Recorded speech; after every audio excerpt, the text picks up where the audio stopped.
그래서 윤리의식의 현대화가 시급하다고 말했던 겁니다. 지난 시간에. 전 근대적인 윤리의식을 가지고 있어요. 보온과 의리의 윤리를 가지고 있단 말이죠. 그러니까 학연, 지연, 혈연, 직연 이런 거 패거리들이 움직이고 있어요.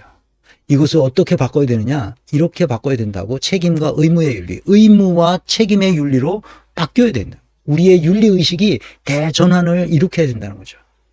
그래서 인간은 그 자체로서 잘 바뀌지 않지만 구조와 시스템에 의해서 윤리의식이 바뀔 수 있도록 만들어줘야 된다는 거예요. 독일 사람들도 얼마나 악독한 사람들이었어요. 나치 시대에.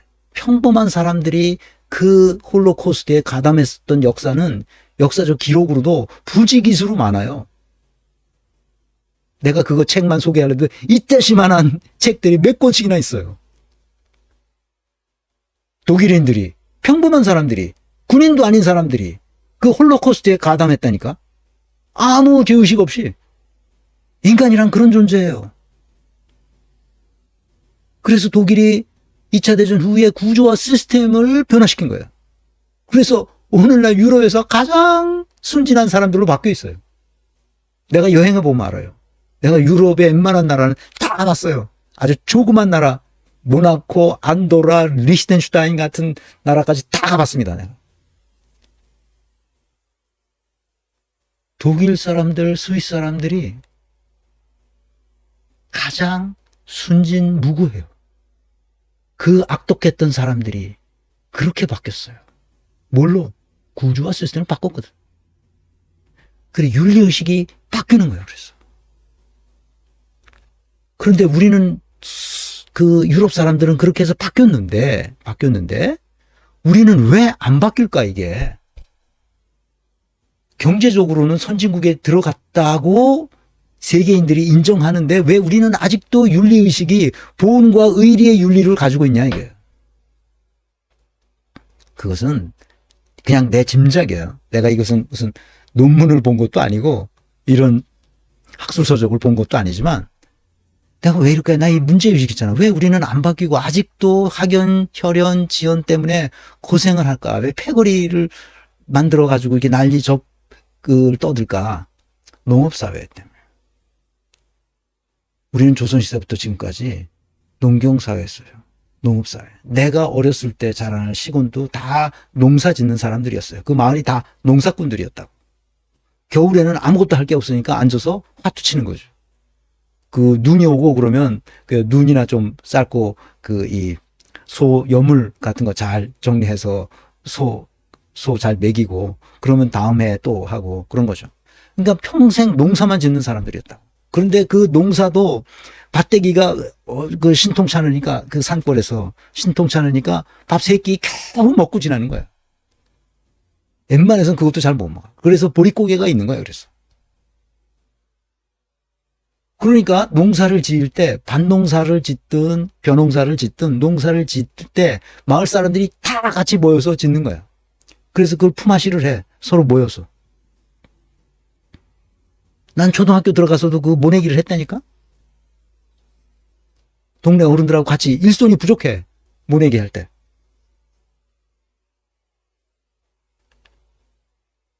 그러니까 동네 사람들이 다 알고 있어. 다 한 패거리야. 거기서는 이웃집에 뭐를 먹고 있고 그 숟가락이 몇 개인지를 다 알고 있어. 그러니까 같이 일해. 농업사회죠. 완전히 농업사회죠. 근데 서양인들은 고대 그리스 시대부터 농업이 중요하지 않아. 뭐가 중요하지? 상업사회였어요. 그런 상거리에 무역을 했다고. 그 에게해를 중심으로 해서 서로 그 무역이 일어났다고. 무역사회였어요. 상업사회지. 상거래 위주의 사회지. 상거래 위주의 사회는 뭐가 발달할 수밖에 없어? 셈이 발달해야 돼요. 그 셈이 맞는지 틀리는지를 눈으로 확인하고 몸으로 다 확인해야 됐어요. 그래서 셈이 발달합니다. 그러니까 그 사람들은 존재론이라는 것이 있어요. 존재론. 서양인들에게 굉장히 중요한 것은 존재론이에요. 동양에서는 존재론이라는 게 없어요. 아니, 다 존재하는 거 아니야? 이게 존재하는 거 아니야? 그래서 상업하는 사람들에게는 존재를, 그게 진짜 있는지를 확인해야 돼요. 이게 그게 맞아? 우리가 생각했던 그게 맞아? 그리고 계약서를 써야 돼요. 이 계약서에 있는 대로 돼 있어? 안 돼 있어? 라는 것을 확인해야 돼요. 그런데 농업사회에서는 눈으로 보면 다 식물들이 크잖아, 그게. 그 뻔한 거야. 언제 벼를 심어야 되고, 언제 고구마 심어야 되고, 언제 배추 심어야 되는지를 너무나 잘 알고 있어. 그래서 나이 든 사람일수록 지혜로워. 언제 어떻게 된다는 걸 다 수십 년 경험했기 때문에. 젊은이보다 노인들이 지혜롭다고. 그런데 오늘날 보자 말이야. 오늘날 현대. 현대는 무슨 사회야? 디지털 사회야. 농업은 전체 우리가 하는 일의 농업은 그 포션이 과거에는 거의 99%였는데 지금은 거의 1, 2%예요. 농업의 비중이 거의 없어. 우리의 부의 산출하는 대부분은 다 디지털화돼 있어요. 그런데 아직도 농업사회에 윤리의식을 가지고 있는 거예요, 우리가. 이 빌어먹을 보은의 윤리, 의리의 윤리. 이것 때문에 나라가 이 꼴이 되는 거예요, 지금. 안 맞아. 디지털 사회는 뭐 해야 돼? 모든 걸 다 계약 정신으로 해야 돼. 그런데 우리는 계약 정신이 없어요. 계약 정신이라는 게 뭐예요? 아까 얘기했던 직무 설계 모형에 따라서 내가 어떤 성과를 창출할 책임이 있는지를 알아야 되는 거거든. 자유에는 책임이 따르는 거예요. 그것이 질서라고 그랬어요. 그 질서를 만들어주는 게 바로 직무 설계 모형이에요. 직무가 설계되어 있지 않아. 그러니까 어떻게 돼? 계약할 필요도 없이 내가 그 자리에 가면 내가 대감이 된 거야. 하고. 그래서 지 멋대로 떠들고 다니는 거지. 근데 아무것도 책임지지 않아. 아직도 이 패거리 의식으로 보은과 윤리, 의리의 윤리 체계를 가지고 있는 현장을 여러분들에게 소개합니다. 문재인 청와대 출신 100여 명이 치맥 회동을 했어요. 건배사로, 빈체로. 빈체로라는 걸 뭐야? 이탈리아어로 어자, 빈체로. 우리가 승리했습니다. 이런 뜻이지. 내가 승리합니다. 승리하자. 이런 얘기죠. 자, 읽어보겠습니다. 조선일보에 난 겁니다. 문재인 정부 청와대 출신 인사 100여 명이 3일 서울 여의도 치맥 회동을 했다. 문재인 전 대통령 퇴임 후 청와대 출신 인사들이 이처럼 대규모로 모인 것은 처음이다. 야권에선 더불어민주당이 이재명 체제로 개편된 상황에서 친문 세력이 이심전심으로 한자리에 모인 것이 아니냐는 말이 나왔다. 이날 모임은 저녁 무렵 여의도 국회의사당 앞 호프집에서 열렸다. 문재인 청와대 수석 비서관 행정관 출신 100여 명이 참석했다. 이 모임은 지난주 이진석 전 청와대 국정기획상황실장이 문재인 청와대 출신 300여 명이 있는 단체 대화방에서 제안해 성사됐다고 한다. 한 참석자는 이 대화방에서 단체 모임이 공지된 것은 처음이라며 생각보다 많은 사람이 참석 의사를 밝혀 호프집 하나를 통째로 빌렸다고 했다. 민주당 현역 의원 중에 윤건영, 한병도, 김영배, 김한규, 이기현, 권향엽이나 모르겠네. 김태선, 전진숙 의원 등이 참석했다. 조국혁신당의 조국 대표와 정춘생 의원도 왔다. 일부 인사는 부산, 광주 등지에서 상경의 모임에 참석했다. 참석자 상당수가 조국혁신당 소속이었다고 한다. 조국혁신당이 친문 세력들로 이렇게 다 상당히 채워져 있으니까 그럴 수밖에 없겠죠.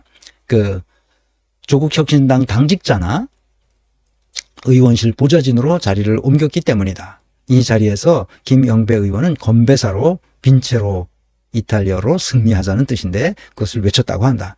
모임을 제안한 이진석 전 상황실장은 문 전 대통령의 친필 사인이 담긴 회고록 변방에서 중심으로를 참석자에게 선물했다고 한다. 일부 인사는 야권 상황에 대해서도 이야기를 나눈 것으로 전해졌다. 무슨 얘기를 했는지 대강 짐작이 되죠. 한 참석자는 친명 의원실에 있는 사람들도 덜어 있어 이재명 전 대표 얘기는 거의 나오지 않은 것 같다고 했다. 이신전심으로 모였으니까 이신전심으로 다 얘기가 되는 거죠. 이게 뭐예요? 의리. 의리의 윤리를 가지고 있는 사람들의 행태를 이렇게 말하는 겁니다. 아직도 우리가 어떤 시대에 살아가고 있는지를 모르는 거예요. 자신들이 무슨 짓을 저질렀는지를 모르는 거예요. 그건 문재인도 똑같습니다. 그건 조국도 똑같고요. 정신 차려야 됩니다. 그래서 지금 어느 시대인지 전혀 모르고 있는 애들이 정권을 5년씩이나 감당했던 거죠. 그러니까 윤석열 같은 애가 탄생하는 거예요. 박찬대의 경우를 봅시다. 박찬대는 분석적 사고력도 있고 개념적 사고력도 조금씩은 있어요. 학습 능력이 있습니다. 이제 어떻게 처리하는지를 보면 학습 능력이 있는지 없는지를 더욱 확실히 알 수 있게 되죠. 정직 성실한 편이에요.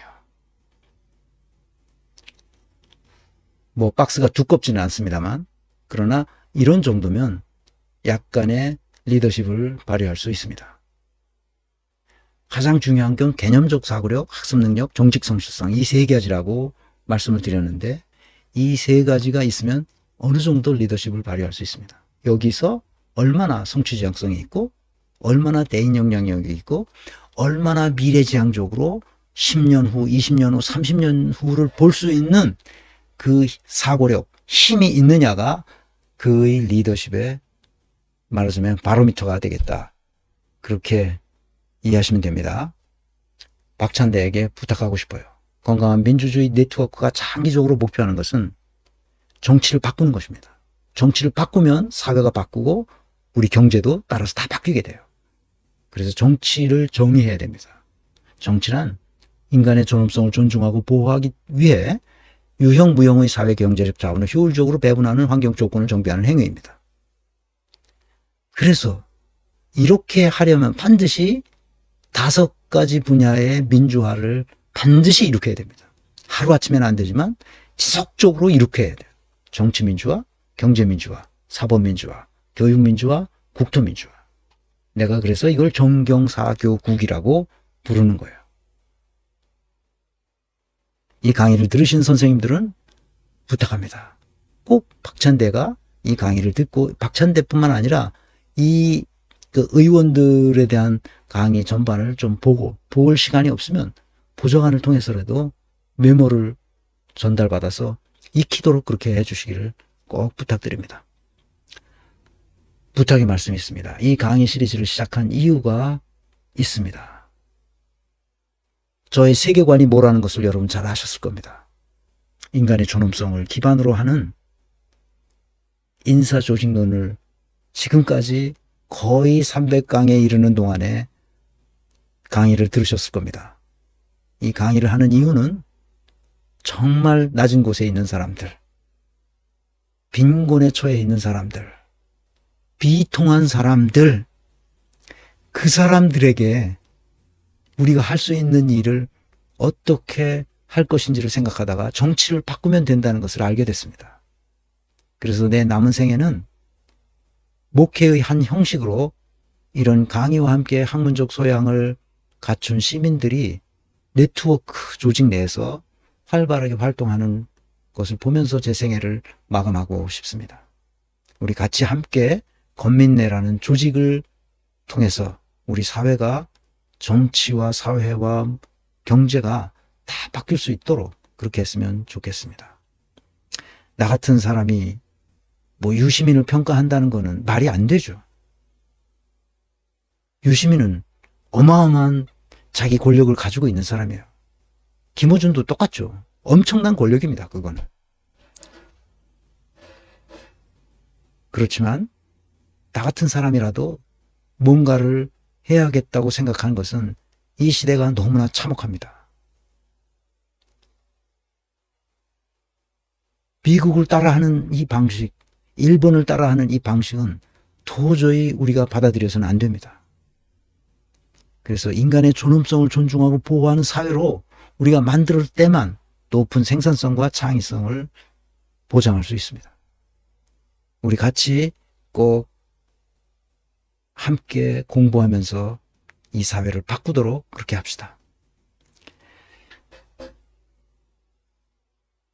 저한테 제 계정에다가 이걸 보내신 분들이 있어요. 그런데 오른쪽 5개의 이 정보를 보내지 않으신 분들이에요. 이 4분이 아직도 안 보내셨어요. 그래서 다시 한번 광고 말씀드립니다. iporkr.gmail.com 여기로 제 이메일, 개인 메일인데요. 요 5개의 정보를 저한테 저 이메일로 보내주시면 고맙겠습니다. 국민 루나님, 국민 김석환님, 지농 이길재님, 우체 원순희님, 이 4분 꼭 주변에 아시는 분이 있으면 여기다 꼭 메일을 보내라고 그렇게 연락해 주시기 바랍니다. 더 많이 배우고 생각하고 실천합시다. 행동하는 양심 깨어있는 시민의 조직된 힘으로 우리 사회를 건강한 사회로 그리고 부강한 사회로 바꾸도록 그렇게 하겠습니다. 다음 시간에는 인사평가 방법론으로 본 김병주 대장 출신의 그 의원이죠. 그래서 지금 그 정신 나갔다고 얘기해서 십자포화를 맞았는데 다른 이슈가 없으면 다음 시간에는 김병주 의원들 상대로 그 인사평가를 해보고요. 그 사례를 가지고 하는데 인간이란 무엇인가? 인간이 어떻게 살아가는 것이 옳은 것인지에 대해서 같이 제 생각을 나누는 시간 갖겠습니다.